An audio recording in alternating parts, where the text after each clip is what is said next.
I'm not a builder by trade. I was a teacher, but I'm more of a plumber than anything else. But I like building.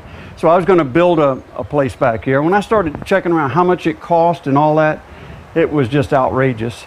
And so I started calling around on these metal buildings, and you guys gave me the best deal.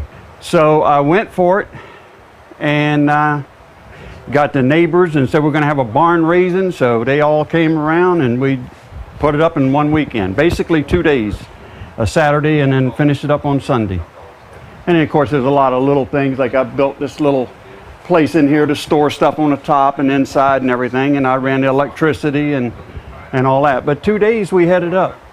I also at the same time got a regular door, and I intended to put it in, but I never did because I've got a heater over there.